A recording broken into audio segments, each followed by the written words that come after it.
상에서는 2020 수능 대비 6월 평가원 문제. 그러니까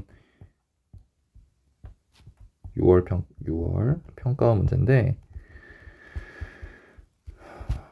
2019년에 시행됐죠. 그 중에서 독서 문제만 풀어보도록 하겠습니다. 독서. 이 중에서 독서 문제만 풀어보도록 할게요. 먼저 첫 번째 지문은 고대 그리스 철학 지문입니다. 19번 문제 보세요. 윗글의 표제와 부제로 가장 적절한 것은, 이거는 그냥 주제 물어보는 문제도 주제 파악을 어떻게 할 수 있는지 물어보는 문제입니다. 정답이 2번인데 에피쿠로스 사상의 목적과 요게 이제 표제고, 부제가 신, 인간, 우주에 대한 이해를 중심으로 썼다.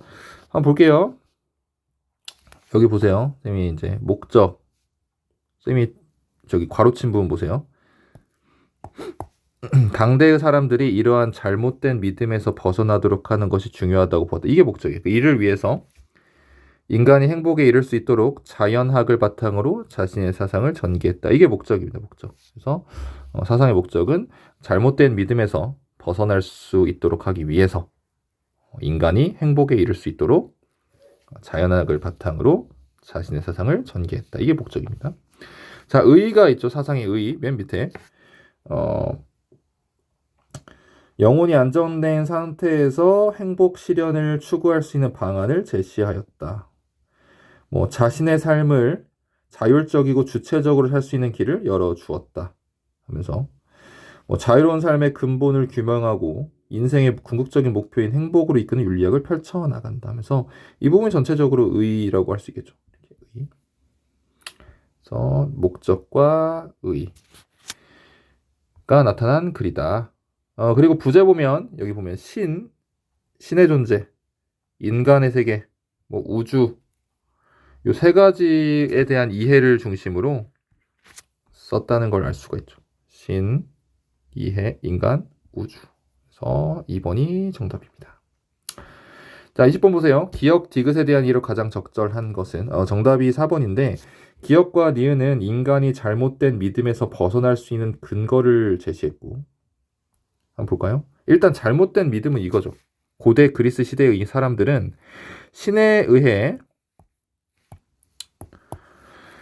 우주가 운행된다고 믿는 결정론적 세계관 속에서 신에 대한 두려움이 있고, 신이 불러일으킨다는 자연재해, 천체현상 등에 대한 두려움이 있었다. 이게 이제 잘못된 믿음이라고 본 거예요. 에피쿠로스 아파들이. 그래서 이게 잘못된 믿음이라는 근거로 요걸 제시한 거죠. 여기 보면 신의 심판을 받지, 영혼, 여기 보세요. 육체가 소멸하면 영혼도 함께 소멸하게 되어 인간은 사후에 신의 심판을 받지 않으므로 사후에 심판이 있다고 생각하여 두려워할 필요가 없다 하면서 죽음에 대한 두려움을 벗어나게 하는 근거가 된다면서 근거 제시하고요. 또 여기 보면 우주와 인간의 세계에 신의 관여는 없으며 인간의 삶에서도 신의 섭리를 찾을 수 없다고 한다. 그래서 이것도 근거가 되죠. 그래서 이렇게 신에 의해서 우주가 운행되고 결정된다는 그런 생각은 잘못된 생각이다.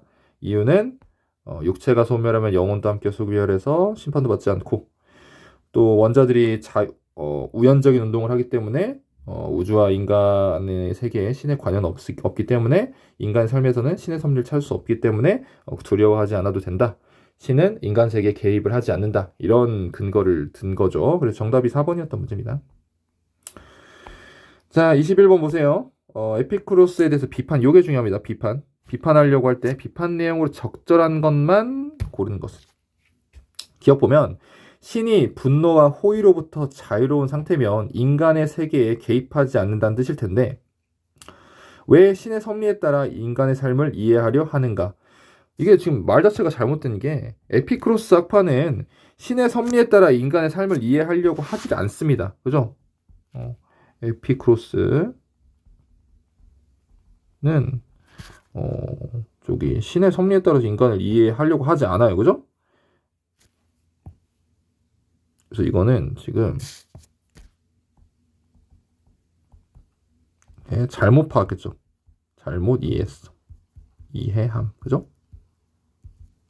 에피쿠로스는 신의 섭리에 따라 삶을 이해하려고 하는 게 아닌데 왜 신의 섭리에 따라 삶을 이해하려고 하냐라고 물어보면 안 되죠. 그죠? 그래서 아주 완전 잘못 이해했죠. 기억이 틀렸고요. 나머지 니은, 디귿, 리을은 다 맞습니다. 니은 보면 원자가 법칙에서 벗어나 우연적인 운동을 한다는 것은 인과 관계없이 뜻하지 않게 움직인다는 뜻일 텐데 그게 자유의지와 무슨 관계가 있냐? 뭐 이렇게 비판을 할 수 있죠. 이건 에피쿠로스 학파의 어떤 논리였어. 원자가 우연적인 운동을 하니까 신의 관여가 없다는 뜻이고 그러니까 우리는 저기 자유의지를 가지고 있는 거고 신의 결정에 따라서 움직이는 게 아니다. 이런 게 이제 에피쿠로스 학파의 어떤 논리였는데 이렇게 독자처럼 얘기할 수 있죠. 이 사람처럼 원자가 우연적인 운동을 하는 것과 자유의지가 있는 것과 어떤 관련성이 있는 거냐 이렇게 비판할 수 있잖아요. 그죠? 맞고요. 디귿 인간이 죽음에 대해 두려움을 느낀다면 죽음에 이르는 고통 때문일 수도 있는데 신에 대한 심판이 두려워서가 아니라 그냥 그 자체가 무서워서 죽음이 무서워서일 수도 있는데 꼭 신의 심판이 무서워서 저기 죽음이 두려운 건 아니잖아요. 뭐 근데 신의 섭리가 없다는 관여하지 않는다. 신이 관여하지 않는다는 것만으로 죽음에 대한 두려움을 떨쳐버릴 수 있는 거냐 이렇게 물어볼 수 있죠. 맞죠? 리얼 인간이 자연재해를 무서워한다면 자연재해 그 자체 때문일 수도 있는데 신이 일으키지 않았다고 해서 자연재해에 대한 두려움에서 벗어날 수 있는가? 그래서 에피쿠로스 학파는 좀 비판받을 만한 게 사람들이 두려워하는 걸 다 신이 관여해서 두려워한다라고 본 게 좀 비판점이죠. 모든 일들을 다 신이 했기 때문에 두려워한다. 근데 사실 사람들이 신이 했다고 두려워하는 것도 있을 수 있지만 옛날 사람들이 그냥 자연재해 자체가 무서워서 두려워할 수 있잖아요. 예를 들어 번개가 치면은 그냥 번개 자체가 무서워서 왜냐면 번개 맞으면 죽잖아요. 그렇게 자체가 무서워서 두려워할 수도 있는데 무조건 신의 의도다. 신이 의도한 거다. 뭐 이렇게 해서 두려워한 건 아니라는 비판을 할 수가 있는 거죠. 그래서 리을도 할 수 있는 비판이죠. 충분히. 기억만 내용 자체를 잘못 이해했어요. 그래서 에피쿠로스는 신의 섭리에 따라 이해하지 않는데 왜 이해하냐 이렇게 물어본 게 잘못된 질문이죠. 네. 넘어갑시다. 22번 보세요. 22번 3점짜리 문제인데 쉬웠어요. 정답이 5번인데 적절하지 않은 거. 신이 인간의 세계에 속해 있지 않다고 보는 보기의 생각과 보기 보면은 신은 인간의 세계에 속해 있지 않으나 모든 일이 목적인 존재다. 하늘과 땅 그리고 바다에 있는 모든 것들의 원인이며 일체의 훌륭함이 있어서 탕월한 존재이지. 언제나 신은 필연성을 따르는 지성을 조력자로 삼아 성장과 쇠퇴, 분리와 결합에 있어 모든 것을 바르고 행복한 상태에 이르도록 이끈다는 이게 중요한 말이죠. 이 사상이 어떤 사상인지는 쌤도 잘 모르겠지만 필연성을 따르는 지성을 조력자로 삼아서 모든 것을 바르고 행복한 상태에 이르도록 이끈다. 이끈다는 게 중요하죠. 신이 이끈다. 이게 완전 에피쿠로스랑 대비되는 거죠. 대비. 그죠? 에피쿠로스는 우리 지문에서 읽었듯이 신의 개입이 없다고 보는 입장이죠. 인간에 개입하지 않는다. 신은 인간 세상의 삶에 개입하지 않는다. 이게 에피쿠로스의 입장이라면 이 보기의 사상은 신이 이끈다고 신이 간섭을 한다. 개입을 한다는 입장이죠. 5번 보세요. 5번에 뭐가 틀렸냐면 이 뒷부분 에피쿠로스 사상은 신의 영향력이 인간 세계 외부에서 온다고 보는 공통점이 있고 에피쿠로스 사상이 신의 영향력이 인간 세계 외부에서 온다고 봅니까? 온다고 생각 안 해요. 신의 영향이 없다고 생각하지. 아예 신이 삶에 영향을 주지 않는다고 보기 때문에 두려워하지 않아도 된다고 말하는 학파였죠. 그렇기 때문에 이 말이 틀렸죠. 신의 영향력이 외부에서 오지 않는다고 보는 게 에피쿠로스 학파예요. 그래서 틀렸습니다. 이게. 네, 이제 다음 지문 한번 보도록 합시다. 네, 이번엔 경제 지문인데 경제 지문 나오면 되게 어렵죠. 네, 한번 27번부터 보도록 할게요. 윗글을 통해 알 수 있는 것은 이거는 아주 쉬운 문제였어요. 27번은 그냥 쌤이 저기 풀면서 이렇게 줄을 매치시켜 놨는데 이대로 보면 되죠. 1번 보기 보면 글로벌 금융 위기 이전에는 금융이 장기적으로로 바꿔야죠. 이걸 장기적으로 경제 성장에 영향을 미치지 못한다고 보았다. 왜냐하면 여기 그대로 나와 있죠. 여기 장기적으로 경제 성장에 영향을 미치지 못한다는 인식이 있었다. 딱 나오죠. 장 보이죠? 틀렸고요. 2번 보세요. 글로벌 금융 위기 이전에는 개별 금융 회사가 건전하다고 해서 금융 안정성이 달성되는 것이 라고 보았다라고 바꿔야죠. 그죠? 왜냐면 여기 쌤이 밑줄 친 부분 보면 개별 금융 회사의 건정성 확보를 통해 금융 안정을 달성하고자 하는 미시 건정성 정책에 집중해야 한다고 보았다. 이게 딱 나와 있죠? 그래서 개별 금융 회사가 건전하면 금융이 자연스럽게 안정이 된다라고 보는 게 글로벌 금융 위기 이전의 관점이었어요. 그래서 이건 틀린 보기죠. 달성된다고 봤다 이렇게 봐야 맞는 보기가 되죠. 3번 글로벌 금융 위기 이전에는 경기 침체기에는 통화 정책과 더불어 금융 감독 정책을 통해 경기를 부양시켜야 한다고 보았다. 이건 틀린 게 이 앞부분 보면 알 수 있죠. 전통적인 통화 정책은 정책 금리를 활용해서 물가를 안정시키고 경제 안정을 도모하는 것을 목표로 한다. 중앙은행은 경기가 과열되었을 때 정책 금리 인상을 통해 경기를 진정시키고 정책 금리 인상으로 시장 금리도 높아지면 가계 및 기업에 대한 대출 감소로 신용 공급이 축소되고 신용 공급의 축소는 경제 내 수요를 줄여서 물가를 안정시키고 진정시킨다. 반대로 경기가 침체됐을 때 금리를 낮춰서 경기를 부양시킨다 하면서 그러니까 3번은 뭐가 틀렸냐면 통화 정책만으로 경기를 부양시켜야 한다고 보았죠. 금융 감독 정책 얘기는 없습니다. 글로벌 금융 위기 이전에는 통화 정책만으로 경기를 부양시켜야 한다고 봤죠. 4번 보세요. 글로벌 금융 위기 이후에는 정책 금리 인하가 경제 안정을 훼손하는 요인이 될 수 있다고 보았다. 그래서 쌤이 밑줄 매치시킨 줄 부분 보면 이 부분이죠. 그러니까 근데 그렇게 믿었던 전통적인 경제학이 틀렸다는 게 글로벌 금융 위기가 온 후에 알게 됐죠. 그래서 우리가 그냥 통화 정책만으로는 경제 상황을 안정시킬 수 없다 해서 여기 쌤이 밑줄 친 부분 그대로 있죠. 저금리 정책이 자산 가격 버블에 따른 금융 불안을 야기해서 경제 안정이 훼손될 수 있다는데 공감대가 형성되었다. 이 부분 보면은 정책 금리 인하가 이게 저금리죠. 경제 안정을 훼손시킨다. 바로 옆에 있죠. 선생님 방금 본 부분. 경제 안정을 훼손할 수 있다는 공감대가 형성됐다. 맞죠? 정답이 4번이에요. 그래서 자 5번 보세요. 5번도 틀렸는데 글로벌 금융 위기 이후에는 경기 변동이 자산 가격 변동을 유발하나 자산 가격 변동은 경기 변동을 유발하지 않는다고 보았다. 네. 지금 방금 읽은 부분 그대로 보면 자산 가격 버블 여기 있죠. 그러니까 내 재산이 거품이 끼면 내 재산이 원래는 이제 10,000원짜리인데 갑자기 경제 상황이 불안정해져가지고 사람들이 내 재산을 막 사고 싶어해. 갑자기 여러 명이. 그래서 10,000원짜리가 100만 원 되고 1,000만 원 되고 한단 말이에요. 원래는 10,000원짜리였는데 그게 바로 버블이죠. 버블. 거품 꼈다고. 이런 게 금융시장 불안을 일으킨다는 거예요. 일으킨다는 거. 그래서 이게 틀렸죠. 유발하지 않는다가 아니라 경제 위기 이후에 글로벌 금융위기 이후에는 개인의 자산의 가격 변동도 경제의 어떤 경기 변동을 유발하는구나. 내가 만약에 집이 있어요. 내 집이 원래는 1억짜리였어. 1억에 한 사고 팔고 했는데 갑자기 경제 위기가 일어난 후에 갑자기 내 집이 급등했어. 집값이 10억에 팔려요. 10억에도 사람들이 살려고 해. 10억 줄 테니까 파세요 막 한단 말이야. 그러면 이게 올바른 경제 상황이냐? 그게 아니라는 거예요. 이런 내 자산 가격의 변동도 경기 변동, 전체적인 우리 사회의 경제 상황의 변동을 유발할 수 있구나. 이렇게 보게 된 거라는 거죠.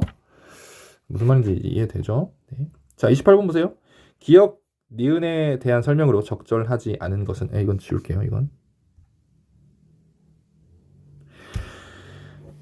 적절하지 않은 건데 자 이게 3번이 정답이에요. 3번 볼까요 한번? 파란색으로 기억은 니은과 달리 이 달리가 틀렸어. 기억 한번 볼까요? 기억 어디 있습니까? 미시 건전성 정책. 이 미시 건전성 정책은 개별 금융회사의 건전성만 확보해 놓으면 사회가 건전해진다고 보는, 그냥 회사마다 뭐 안전하게만 하면 전체적으로 좋아진다, 이렇게 단순하게 본 입장이었죠. 그래서 이 미시 건전성 정책은 개별 금융회사의 건전성에 대한 예방적 규제 성격을 가진 정책 수단을 활용하는데, 그 예로, 이 예가 중요하죠. 얘가 향후 손실에 대비해서 금융회사의 자기자본의 하한을 설정하는 최저 자기자본 규제, 이게 이제 미시 건전성 정책의 예예요. 그러니까 금융회사가 돈을 다 빌려주지 말라는 거예요. 쉽게 말하면 어느 정도 남겨둬라. 혹시 모르니까. 뭐 예를 들어서 A은행에 아이고 A 네, 은행에 뭐 저기 예금이 100억 있다고 해봐요. 사람들이 이렇게 저금을 해가지고 100억 있어. A은행이 100억 다 대출시켜버려. 0원까지 그냥 남겨놓고 100억 다 대출시켜. 이렇게 하지 말라는 거예요. 적어도 10억은 남겨놓고 90억만 대출시켜라.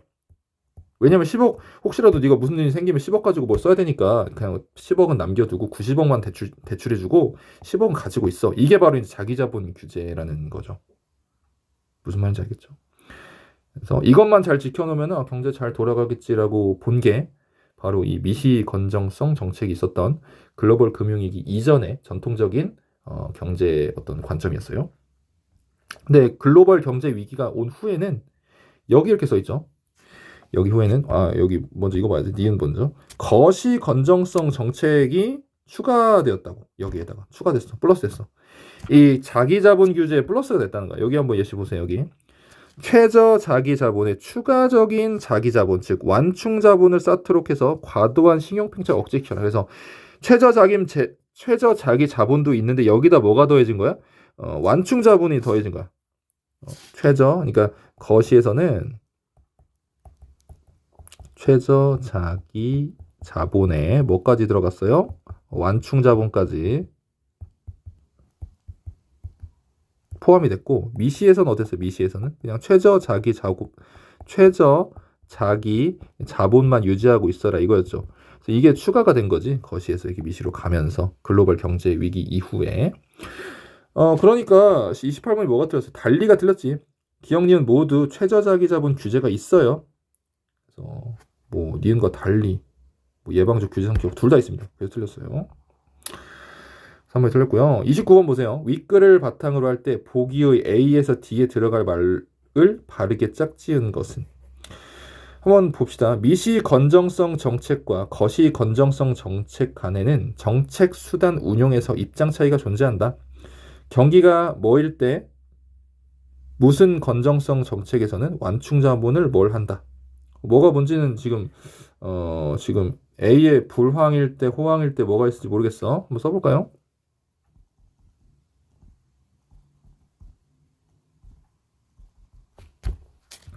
여기 써보자. 거시, 미시 이렇게 써보고, C는 사용, 적립 이렇게 해보자.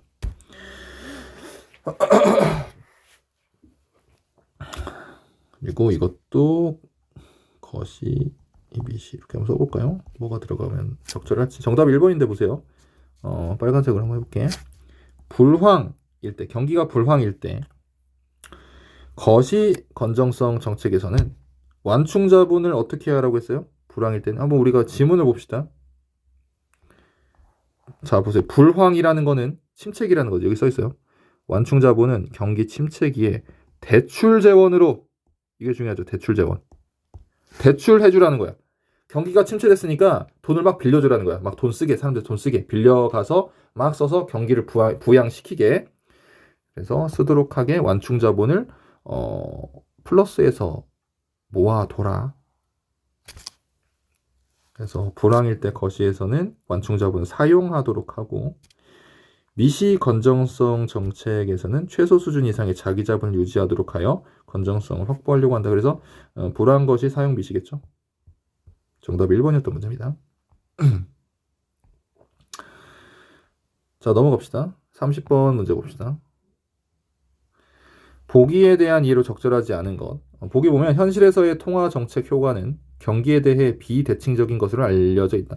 우리의 이론적인 생각보다 현실에서는 경기에 대해 비대칭적이다 효과가. 그러니까 어떤 경기에서는 효과적이고 어떤 경기에서는 효과적이지 않고 뭐 이런 거예요. 보세요. 통화 정책은 경기 과열을 억제하는 데는 효과적이다. 그러니까 경기 과열은 막 투자가 활성화되는 거야. 투자. 사람들이 막 빚내서 빚져서 막 투자하려고 해. 사람들이 막 너도 나도. 투자만 하면 성공을 할 것 같아서. 뭐 집값이 막 올라요. 갑자기. 집값이 막 올라. 그러니까 나도 빚내서 집 사야지. 사고 막 하면서 계속 집값이 오르는 거야. 무슨 말인지 알겠죠?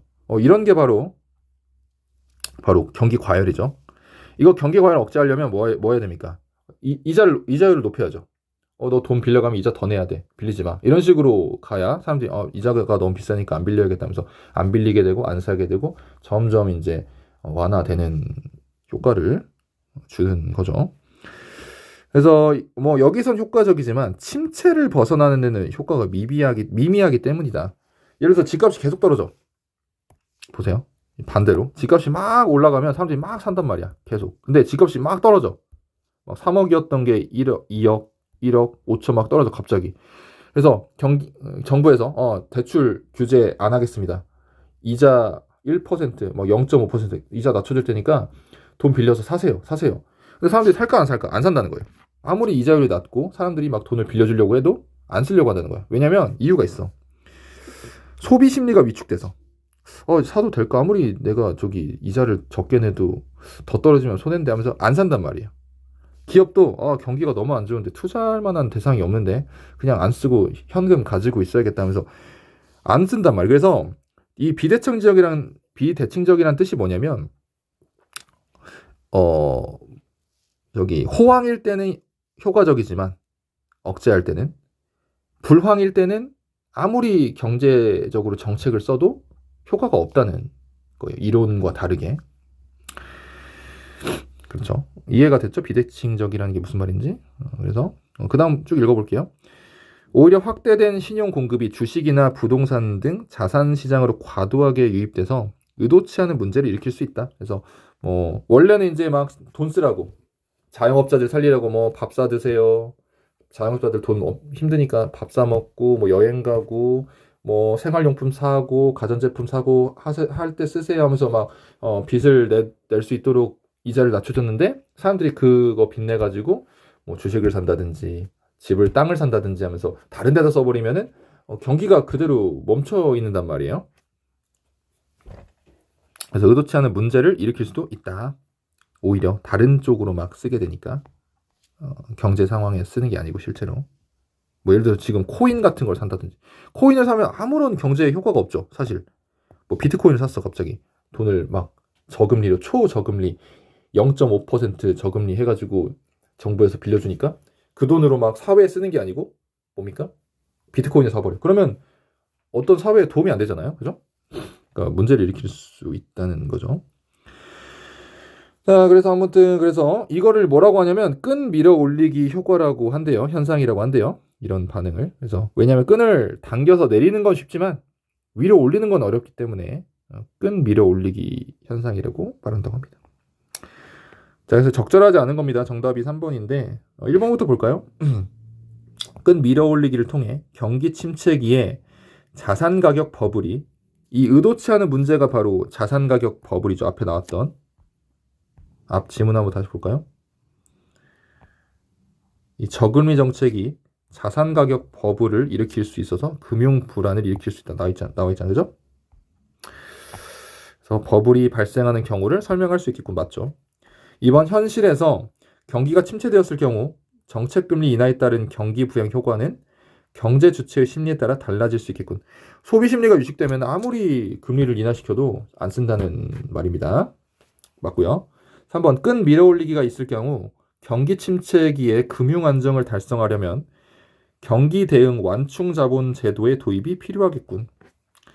완충 자본은 경기 불황 때 우리 앞에 나와 있던, 한번 다시 볼까요? 여기죠. 경기 침체기 불황기에 대출 제한 빌려주려고 돈 쓰세요. 저금리로 쓰세요. 이렇게 빌려줄 용도로 마련해 둔 돈입니다. 도입이 필요합니까? 우리 보기의 입장에 따라서 효과가 없다는 거야. 아무리 완충제본을 구비해 놓아도 사람들이 돈을 빌려도 안 쓴다는 거예요. 빌리지도 않고, 빌리더라도 사회에다 쓰는 게 아니고 이상한 데 투자를 하고 뭐 이런다는 거예요. 그래서 도입이 필요하겠군이 아니라 완충제도 도입 말고 다른 방법이 필요하겠군이라고 바꿔야죠. 그죠? 왜냐면 이 보기의 입장은 그래요. 보기의 입장은 완충자본으로는 힘들다. 효과가 없다. 완충자본으로는 효과가 미미하다. 여기 써있잖아. 효과가 미미하다. 그래서 완충자본 대출해주는 걸로는 효과가 미미하고 다른 방법을 써야 된다는 게 이 보기의 입장이기 때문에 3번이 틀렸습니다. 나머지는 다 맞죠? 이외의 방안을 도입해야 된다. 맞고요. 금리 조정 이외에. 선생님 방금 얘기한 거죠. 침체기에는 다른 방안을 도입해야겠구나. 보기의 관점에서. 통화 정책 효과가 경기에 비해 비대칭적이라면 정책 금리 인상은 신용 공급을 축소시킴으로써 경기를 진정시킬 수 있겠군. 경기 진정시키는 거는 효과적이라고 했죠. 과열 억제는 진정시키는 건 이건 효과적이라고. 그지? 이건 효과적이라고. 그래서 3번이 적절하지 않습니다. 자, 31번 보세요. 31번은 뭐 둘 다 이건 2번이죠. 가장 가까운 의미 2번입니다. 넘어갑시다.